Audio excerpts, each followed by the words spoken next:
I am so excited to introduce you to Dr. Gayle Friend. She is hailing in from Canada, and she is one of the contributing authors to Time to Rise. And her chapter, y'all, is Life's Not All Rainbows and Orgasms. Yeah, we're going there. Dr. Gayle, thank you so much for being with us here. Oh, thank you, Andrea. This is such an honor to be a part of this group and with all of these other authors. This was, I'm going to go there straight up. This was a little gut-wrenching to write. Yeah. Well, I have to commend you. No, seriously, you brought it with this chapter in this book. You really brought it. You brought your heart, your vulnerability. And I applaud you for that, because it's not easy to be vulnerable and on show. It's easy if you're with a patient or a client, one-on-one, you can open up. But now the whole world can get a hold of this book. Exactly. But I just, I've held back for so long, squashed myself down for so long. I'm just tired of that shit, and I'm not doing it anymore. I feel you, sister. I am right there with you. So the good, the bad, the ugly, high five.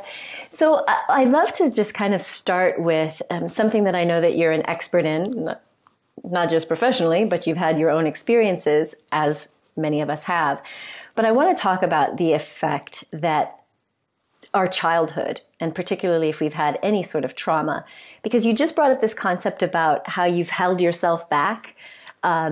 So many of us, if we've experienced some sort of childhood drama or trauma, whether it was the really, really, grotesque stuff, or just feeling like we were abandoned or neglected, from an emotionally absent parent or an alcoholic parent. I mean, the range is vast. But I know that you, in particular, you noticed that it impacted you in intimate relationships. So I'd love to just start there. Whew, okay, here we go. Yeah, it did. On the outside looking in, my family, we were average middle class family. We lived in a nice neighborhood. We had the 2 vehicles, everything going for us, back then. And there was definitely love in my family. That was absolutely there. But there was also a disconnect, at least from my perspective. I have a brother and a sister, and I am quite certain, I know this, that every single person's perspective of the exact same situation can be vastly, vastly different. Now, mine was that I wasn't really feeling the love. I knew that love was there in my family, but I didn't feel it in my body and soul.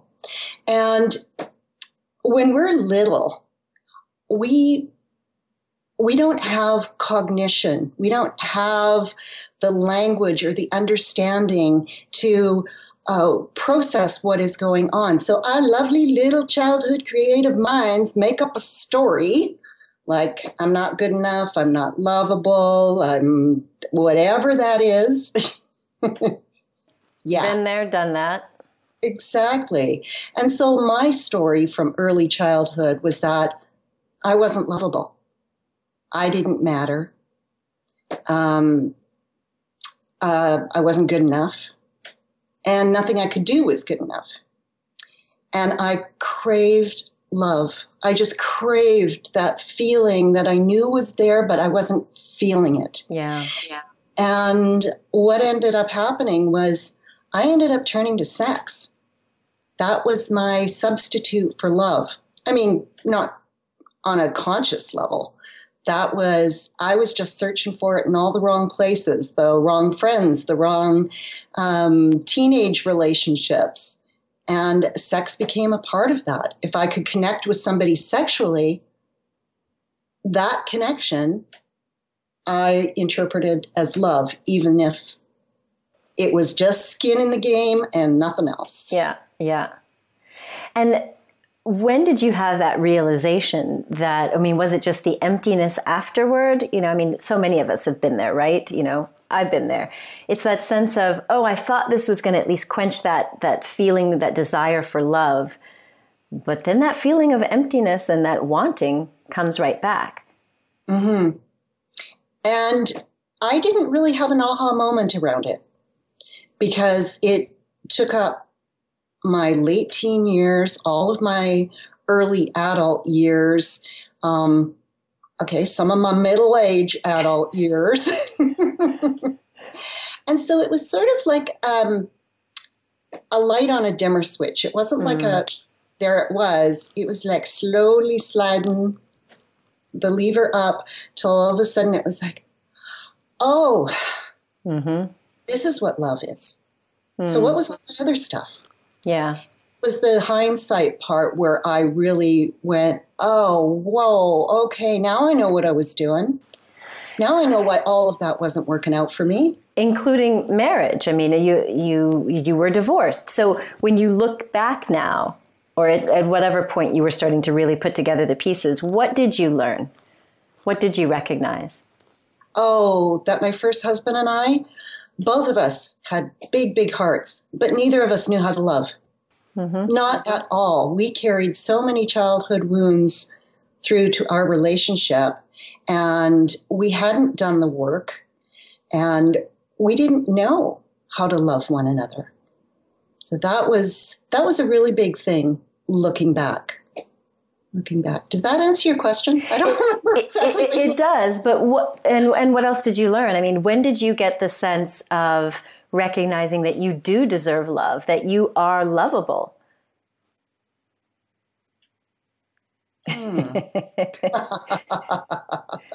Again, that was the light on the dimmer switch.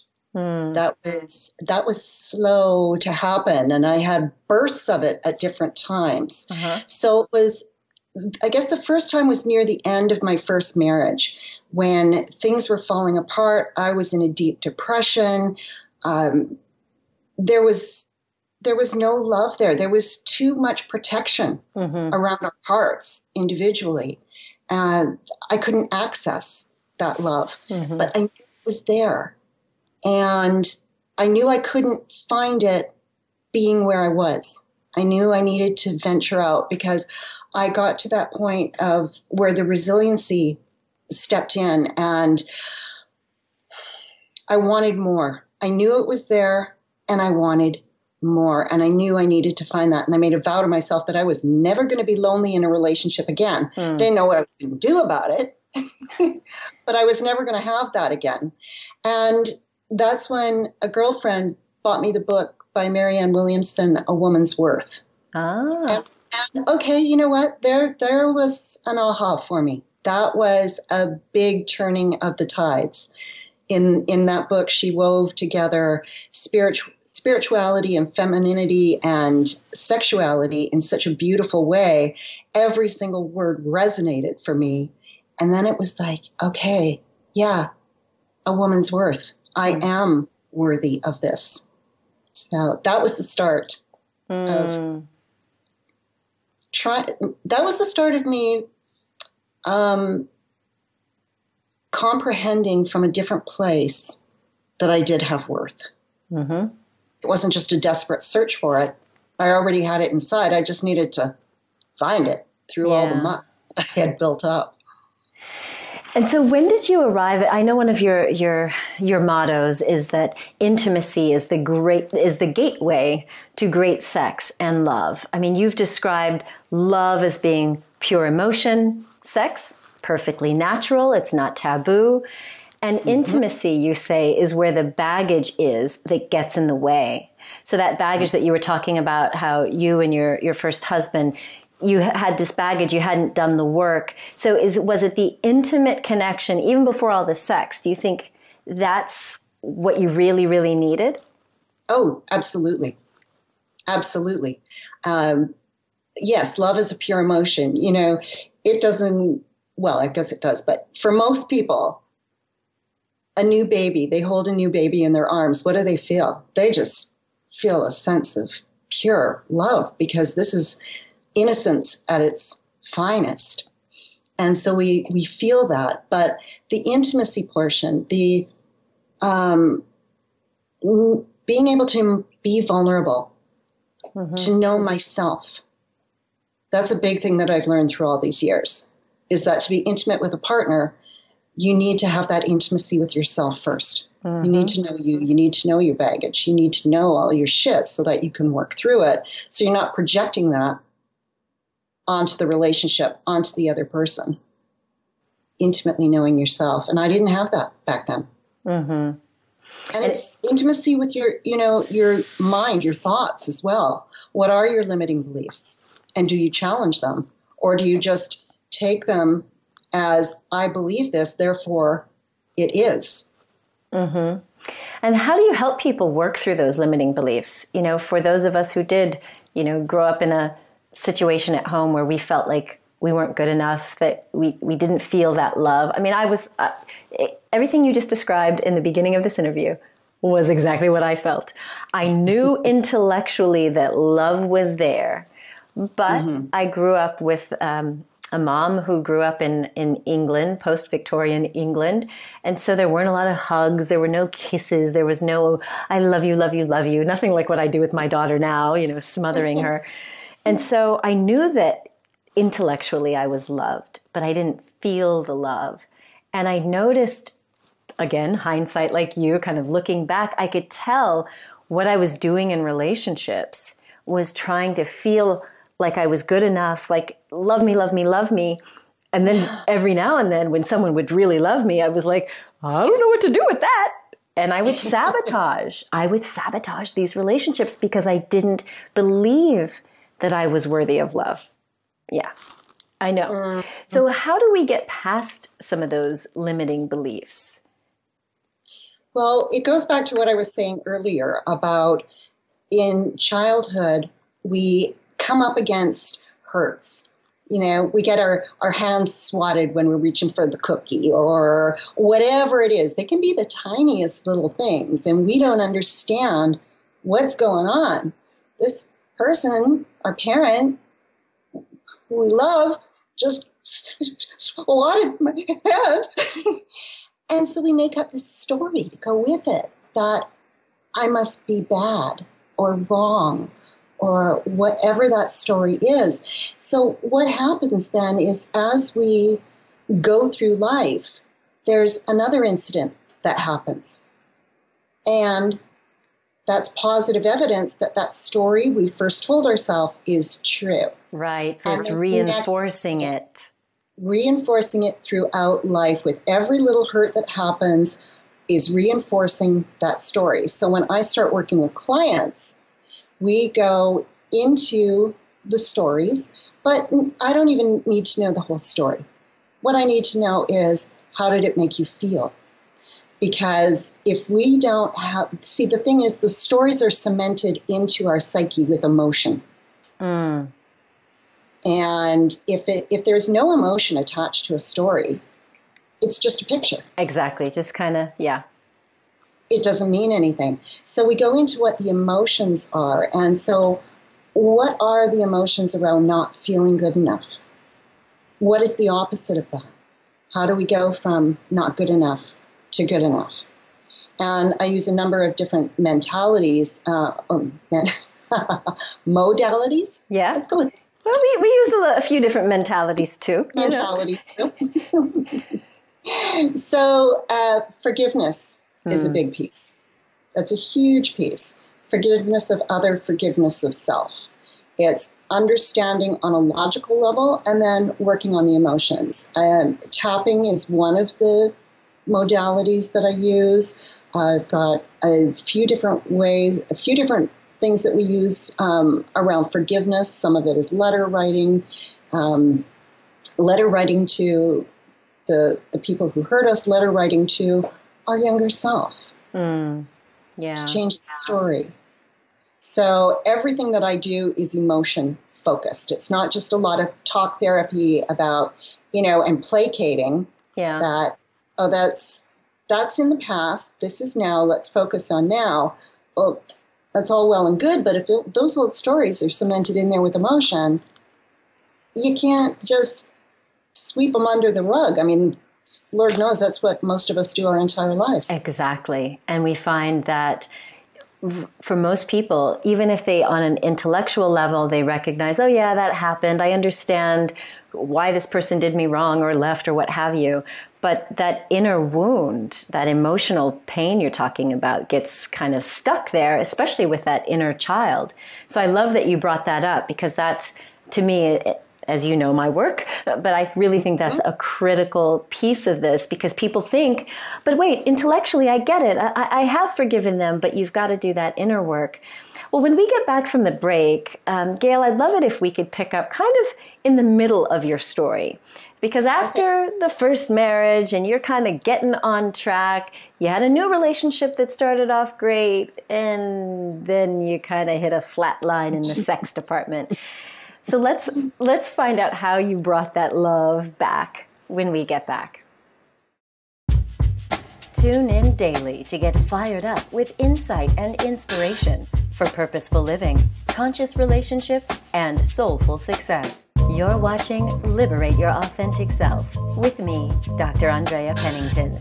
Check out the live version of this show where I answer your questions in real time. Visit facebook.com/Dr. Andrea Pennington.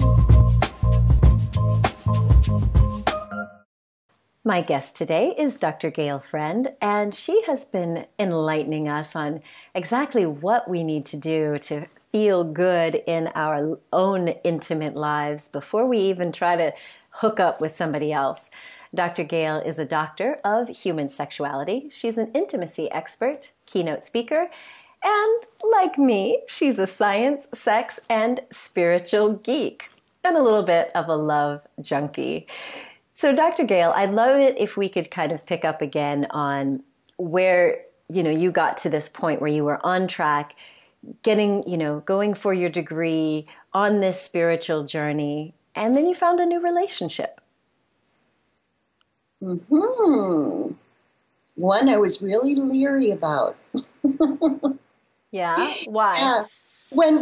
Because my track record sucked. Totally sucked. And at that point, I still was using sex as a vehicle to love. I hadn't fully gotten into that enlightened, awakened place where I really could see it. And my track record hadn't been good. I didn't want to go there, but still didn't have my bearings intact. And the first day we met, there were sparks, there was interest, and he handed me his business card. I put it in the back pocket of my jeans, went home, put my jeans in the washing machine, and subconsciously just sabotaged that whole thing. Oh, boy. Until the next time we met up, of course. And yeah, I actually had my girls with me, and they met him. So they were my in. If it wasn't for them, he wouldn't have had a chance. Oh, really? What did they do? Where I had sworn off, no way, until I get my shit together, I'm not going near a relationship. And because the girls were with me, and I asked them afterwards when he had asked me out on a date, I talked it over with them. And I said, do you remember that man we met? He asked me out on a date. What do you guys think? Did you like him? What kind of vibe did you get? Should I go out with him? And they were all over it. How old were they at the time? How old were they at the time? They were 9 and 11. Okay, so that's a good age. That's an age where the girls could kind of suss out if he's got good energy, good vibe, all that. And they said yes. Oh, emphatically. Emphatically. So, yeah, if it wasn't for them, I wouldn't still be with this man that I've been together with for 17 years now. So... That's amazing. But you said that you even hit a rough patch there where you kind of slid back into old patterns. What led to that downward spiral? Oh, sure, because even though I was on a spiritual journey, I hadn't gotten to the point of really looking at all my deep wounds, all those hurts I was carrying with me and how they were playing out. A big part of intimacy is our patterns of connection. So I was still in a place where, some people push, I want you, I want you, I want you, I need you. Why don't you? Why don't you? That pushing. And there are other people who withdraw because they're not safe to express themselves. They don't feel comfortable. They've been squashed down so much or squashed themselves down so much. And so I was the pusher and my husband was the withdrawer. Uh-huh. And I would push and he would withdraw. And I would push and he would withdraw, trying, both of us wanting the connection, this juicy, yummy relationship. And that started off passionately. It started off, the sex was amazing. We laughed. I felt great. I felt like, this is it. And every relationship, well, not everyone, but a good portion of relationships start off like that. And we've got all those juicy, yummy endorphins. Yeah. And we haven't seen each other's underbelly yet. Mm-hmm. And honestly, I wasn't even acknowledging mine because we started to slide. And here I was, I'd broken my own vow. I was starting to feel lonely again. Oh, and wow. I broke that vow that I made at the end of my first marriage, that I was never going to be lonely in a relationship again. So panic set in, anxiety set in, and I started pushing. Yeah. That's when the pushing started. And I went back into all my old stuff of blaming, and it wasn't me. Couldn't even be me. I'm on a spiritual journey. Can't be me. So I put it all on him, and he put it all on me. And because what we were doing was protecting ourselves. Yeah. And you said you even went to therapy, you were on couples retreats and all of that. Yeah, that came after my rock bottom. So talk to me about the rock bottom. Ooh, the rock bottom. Wow. That was... Because you really got into a deep depression. I did. And as you know, I've been there, so I'm very sensitive to that. I don't want to stir up anything. But oh, no, it just takes for me to find the words. But no, really, because if anyone who is listening, if you've seen the little show notes, you've seen her photo. And if you're watching the video, you see Dr. Gayle and she's vibrant and she's bubbly. You're thinking, nah, she would have never contemplated suicide. Depression, wait, what? So it's hard. Yeah. It's hard to believe. But I think it's important because for some of us, we do see you as, okay, you're a doctor. You had these two healthy girls. They're encouraging. You had this great relationship. How could you hit a rock bottom? Well, just for clarification, I wasn't Dr. Gayle at that point just yet. Okay, you were on track. You were on track. Okay. Yeah, I was on track. So I was just feeling the loneliness again. And with the loneliness this time came anxiety because I was feeling like I was doing everything I could and I was studying spirituality. Why was this happening? Why was I feeling disconnected? And I really started to panic. And what happened for me was this is where I really came face to face with me. And I couldn't ignore any longer that the only common denominator through all of it was me. And all of a sudden, all that blaming I did, all that putting it on the other person, is like a great big old, not a slingshot, what do you call it? A boomerang. It came back and pang! Yeah. Yeah, it hit me like a Mack truck. Oh, boy. And I didn't feel like life was worth living anymore. I didn't think I had anything to give. I had everything that I thought was true wasn't. That's how I was feeling at the time. All the bullying from when I was a kid, it was still right there. You mean you were bullied? Oh, yeah. Oh, hell yeah. I was not one of the in kids in school. No, so that loneliness that I felt wasn't just not feeling the love in my family, but I didn't have a circle of friends. Wow. And here I was feeling like I was in the exact same place again. Yeah. Well, I could see how that could make you feel hopeless if that inner wounded child is just like saying, just like you said before, all this other evidence is pointing to you're alone. It's not going to get better. Why go on? Mm-hmm. Mm-hmm. And I felt like a complete failure in everything. I felt like I had failed as a mom. Mm. I had nothing. I just felt like there was nothing left to live for. So I started planning. I had the notes written. Oh, God. I had everything planned. I was going to off myself at a hotel so that, my family wouldn't have to find me. I didn't want to leave them with that, but I couldn't do it anymore. Mm-hmm. So what stopped you? Source? Yeah. Yeah. I remember just standing there looking at the hotel and feeling nothing. Just complete numb. A numb I had never felt previous or since. And it was like I was in a vacuum.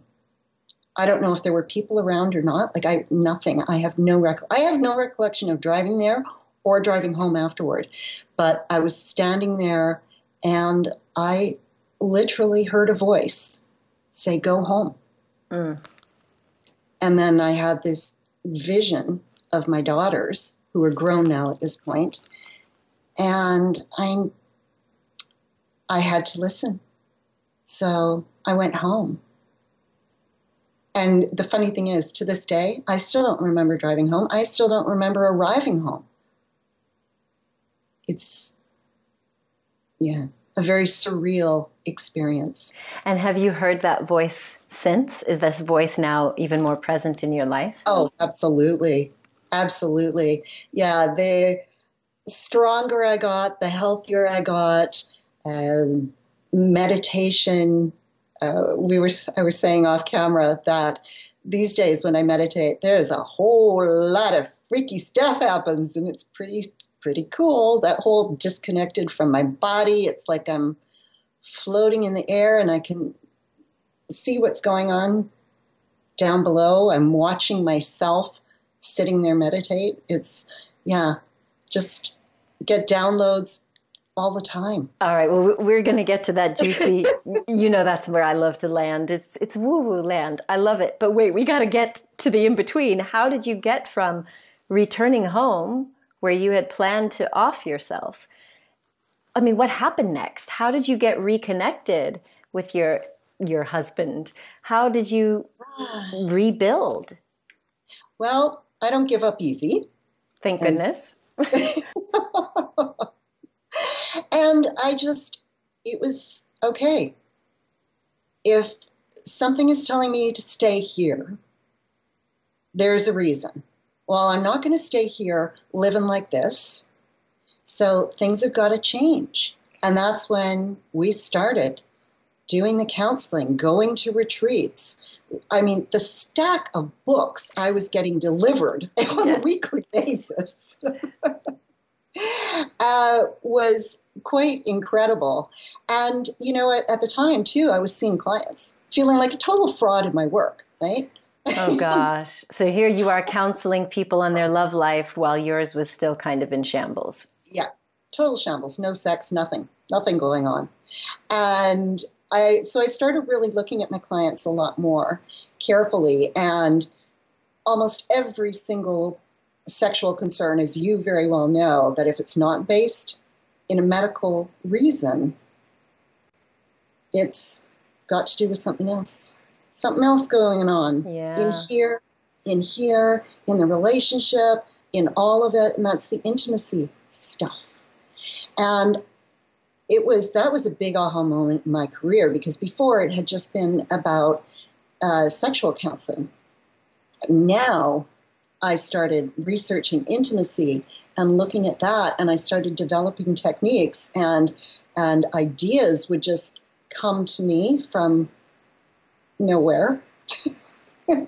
And, oh, here, we should do this, we should try this. And so very reluctantly, a lot of the time, my husband was playing along, going like, oh, really?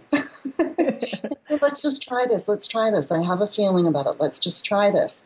So we were doing our own work at the same time, and I started applying some of what was working with us with clients and started developing this body of work, and my whole focus shifted, and the results I was getting with clients shifted. And I thought, okay, if we can really do this,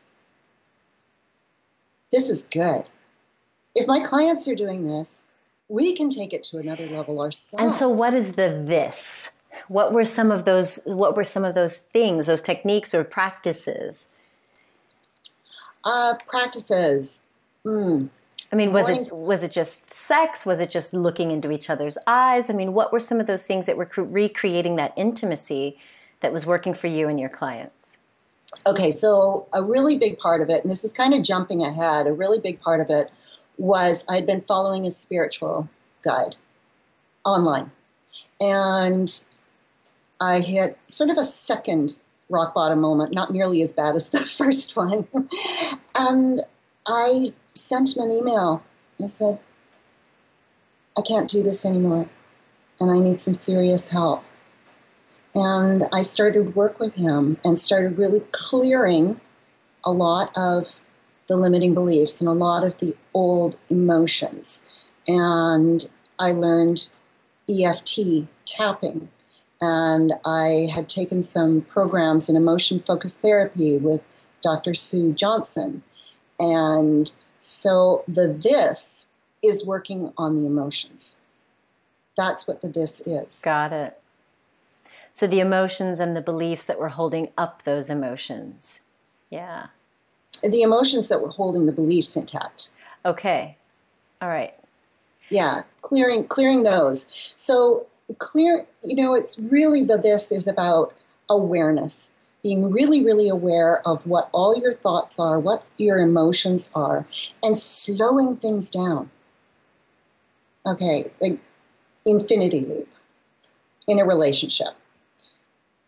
I say or do, my partner instantly feels, has a reaction, says or does, then I feel, have a reaction, say or do, and we're going around and around and around in an infinity loop. But where that loop crosses over, that's a trigger point. So I say or do, that trigger point is where we need to slow things down to. We feel the feeling, think the thought, have that reaction, slow it down. What really happened just there? I saw my partner do this.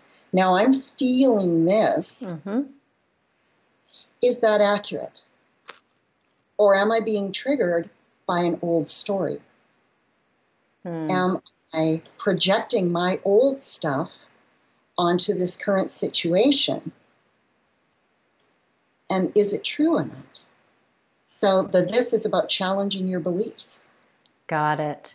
Thank you for that clarification and that distinction. So I get then where you take all of this deep work into the emotion and into the intimacy. So in our next segment, I'd love to talk about the other side, because there is an other side to all of the drama and trauma and the healing work. Like, you can, in your words, make love great again. So when we get back from the break, let's take it to a happy place.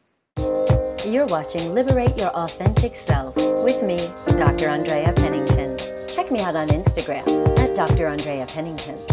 And now, back to the show. If you're on a spiritual path or this path of self-discovery, eventually you get to a point where you realize you've got to take responsibility for your life. this whole idea of accountability where you no longer blame your parents, you no longer blame the people who did you wrong, and you just recognize, hey, this is my life, I've got to make it great. But what happens if after all of the drama and trauma, you feel like you're kind of broken or defective? Well, my guest today, Dr. Gayle Friend, who has contributed a very deep chapter in this book, Time to Rise, she's going to shed some light on this topic. So, Dr. Gayle, I know you've probably heard this. You have clients who literally tell you that they feel like they're broken. Yes, they do. Yes, I do. I hear that quite a lot. Before I address that, I want to go back to something you said just a moment ago about how we take responsibility and we no longer blame our parents or the other person or the situation, whatever it is. It's really my belief in life is that everybody is doing the best they can all the time. They are doing the best they can with their own hurts and wounds that came from previous generations, that came from wherever they came from, all outdated conditioning. And blame does absolutely nothing. Nobody is to blame.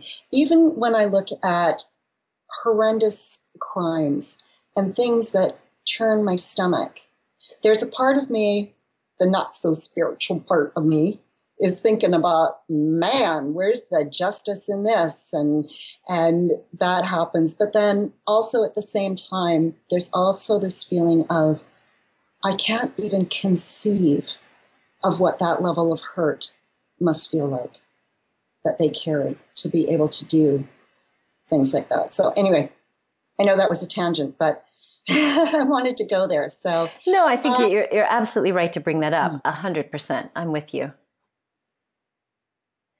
But so let's get back to when people, yeah, because I mean, did you ever feel like you were broken? Totally. Yeah, I mean, I did too. I totally felt like I was the defective one. It's like what you said, when you really start to analyze all the relationships and you're like, oh, the one common denominator, it's me. I mean, that's when I really owned it. And as much as I was doing all the spiritual work and in therapy and like you reading all the books, I still felt like, why haven't I figured this out yet? And I felt like I was defective in some way. Yeah. Yes. Yes. And you know, when clients used to say that to me, that they felt broken, my big old compassionate heart would jump in, and I didn't want them to feel like that. And I would say to them, oh, you are not broken. I would try to assure them that they are not broken. There's nothing needs fixing. And that maybe it was just a little tweak that we needed to do, some little shifts to get them back. Over time, I realized that maybe I was doing them a disservice in saying that, in trying to reassure them that they weren't broken. Even though I know that they weren't broken, I started reframing that with my clients. Or even if they weren't clients, people would say that to me, I would start reframing it. And I would get them to think about wild horses. And when we tame a wild horse to ride, we refer to it as breaking their spirit. Yeah. And don't we do that with our kids? I mean, a kid is boisterous and in their element, and their essence, and their energy, and they're vivacious, and they're bouncing off the walls, and it's driving us crazy. And so we, quiet down. Don't be so big. I don't know if you ever got it, but don't be so big for your britches, young lady. Exactly. Who do you think you are? Yeah. Yeah. And so we do that. And what we don't realize, though, is that we're breaking the child's spirit. And that happens, I think of sports and some of those coaches, and they're just smashing the spirit out of these kids.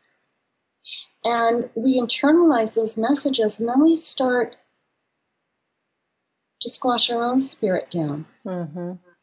And what it is I think society in general, we do have this disconnect. There is this, we're broken in this way because we don't honor exuberance. That's So not honored at all. And where does exuberance come from? It comes from our spirit. So when people are telling me that they feel broken, I get them to look at it a different way.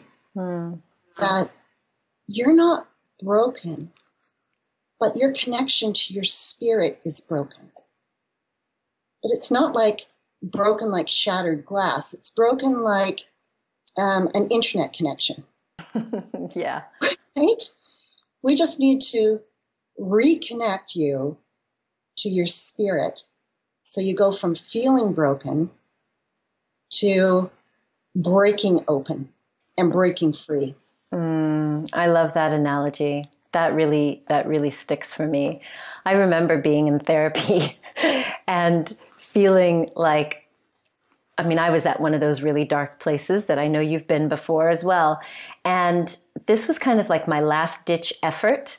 I was referred to this particular psychiatrist, and I thought, I'm just going to come clean because I don't want to feel this way anymore. And so I decided I was going to be totally honest, like all the dark thoughts and the suicidal thoughts and every, crazy thing that had ever been in my head. I was just going to come clean. And if I had to be hospitalized, if I had to be medicated, that was okay because I was not going to go on living this way. And the strangest thing happened. He basically looked back at me and said, "You're not broken. And, oh, you're not depressed."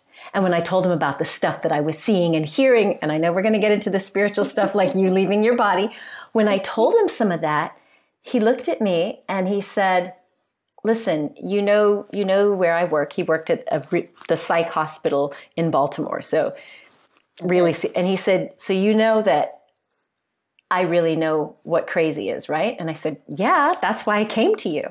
And he said, "That's not crazy." Yeah, he said, "You're not crazy." And I was like, "But I told you about the voices and I told you about these visions." He said, "Do you not know that you're psychic?" And I'm like, wait, this is a MD, PhD, psychiatrist, psychologist. Wait, what? And it was like, it's like you said, that reframing.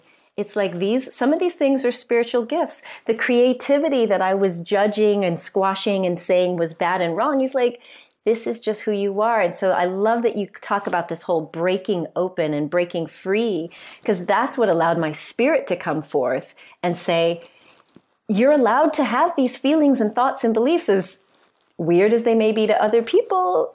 This is healthy. This is you. You need to do more of it. Yes. Yes. Yeah. On the same thing of broken, my husband was the one who, all his emotions, didn't want to feel them. Stuff them down, stuff them down, stuff them down. Don't feel them. Unless they're good, happy ones. Don't feel them, don't feel them, don't feel them. And when he started doing this work, it was really uncomfortable. And it is for a lot of people. If you're not used to feeling your emotions, I'm not going to sugarcoat it. It can feel really uncomfortable. But on the other side, oh man, it feels so juicy and yummy. And he was at the point one day where he said to me, I feel this and it doesn't feel good. I feel like my chest is breaking. Wow. And I just looked at him and I said, honey, that's love. You're learning to feel like you haven't before. And because he was saying, I'm feeling this love, like I love you, but I'm feeling like something's not good here. No. Because it's intense. It is intense when you really get in touch with that true love. Not the needy love, not the I love you if. It's like, whoa, it is intense. It is. It is. And then that gets to be your new normal. Yeah. And then you shoot for something higher. And then you shoot for something even higher than that. And it just gets better and better and better. And then, wow, when you bring that to bed, holy dynamite. And so that's what you got to in your own relationship, this sense of being alive and juicy and delicious and fun and passionate again, right? And after 17 years, I mean, it boggles the mind. Oh, not just 17 years. I mean, how old am I? I'm 55. He's 59. I have clients coming to me younger than me saying, I think it's game over for me. I don't think that there's any chance of me having a great sex life again. And I'm going, oh, don't even go there. Because, oh yeah, there is. And there's a lot of years ahead. Wow. It's 17 years, and it's better than it was at the beginning, because even though the sex was dynamite at the beginning, we didn't have the level of intimacy that we have now. We loved each other, the sex was great, but we were disconnected in a lot of ways with intimacy. We were disconnected from our own spirit, which is part of intimacy. And so now having that together is a feeling of being whole. Yeah. Mm-hmm. I love it. I love it because that's also the promise that I share with people. Like there's this promise of letting your sex become a sacred act. It's a spiritual giving and taking, but that doesn't mean it's just boring. It's like it can still be the juicy fireworks, but when you add in the spirit side, whew. Yeah. And that doesn't necessarily just mean, if you're practicing spirituality and you're bringing that into your relationship and you're bringing it into the bedroom, Tantra is a beautiful form of honoring one another. It's a beautiful practice. That's one way. But there are people in the BDSM world who are feeling the exact same thing. So it doesn't matter what your erotic memory, or not erotic memory, what your erotic mind is, what your tipping point is, what gets you off. It's not just the things that ignite you. It's what you bring to that, what you bring to that practice, what you bring to that act, whether it's kinky, whether it's Tantra, whether it's, for some people, having sex with the lights on is a big deal. Yeah, it can be. It can. Well, I love it. This has been such a fascinating conversation, and I know we could talk for hours, but people can find you online. They can visit drgaylefriend.com, and you've got some free gift sessions that you offer monthly so people can tap into you. And what are you doing on Facebook? I know that you have a Make Love Great Facebook group. I do. Just recently started. And it is a closed group. Try to keep it as safe. Yeah. A couple questions for people to answer before we accept them into the group. And that's not to offend anybody. It's just to keep it a sacred and safe space. And it's open. It's everybody's group to ask questions in, to get support from. I do special postings in there. There's special things that I will offer to that group that aren't offered elsewhere, or I'll start it with them and then open it up down the road elsewhere. So people in the Make Love Great group, they get first dibs on everything. Nice. I love it. And full access. If they got questions, I'm there. Nice. Well, I love it. I think anyone who wants to tap into someone who's got, yes, she's the doctor of human sexuality, but she's also bringing the spiritual side and her own intuitive gifts to help her clients. So please check out drgaylefriend.com and certainly read her chapter in this book, Time to Rise, because there you go, because it is a juicy one. Gayle, thank you so much. It's been a pleasure to connect again with you, and I look forward to more. Thank you, Andrea. I love speaking with you every time. Good. Me too. All right, my dear. See you next time. Okay. Much Bye. love. Bye.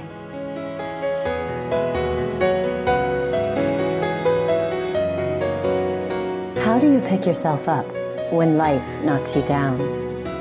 Perseverance, grit, determination, resilience. These words describe natural human qualities which help us bounce back after any type of setback: illness, loss, betrayal, bankruptcy, divorce, abuse, and trauma. No one is immune to experiencing the tragedies of life at some point. Learning how to use your potential to rise again is what will keep you going. I'm Dr. Andrea Pennington, creator and publisher of Time to Rise. In Time to Rise, 29 inspiring changemakers share their personal stories of transformation to prove that you can reclaim your life, find your purpose, and re-emerge as the powerful creator that you are. It can be tempting to think that the people who succeed in life or who recover after major devastating loss are special or somehow endowed with magical powers. The reality is, within you are the very same powers. You have the potential to live a life of meaning and purpose in alignment with your values. You have the right and the power to reclaim wellness, live with vitality, and enjoy real happiness. Get your copy of Time to Rise and enjoy free gifts with your purchase. May this book help you reconnect to who you really are. May you find peace and hope. May you claim this moment as your time to rise. Visit timetorise.me and buy the book anywhere books are sold.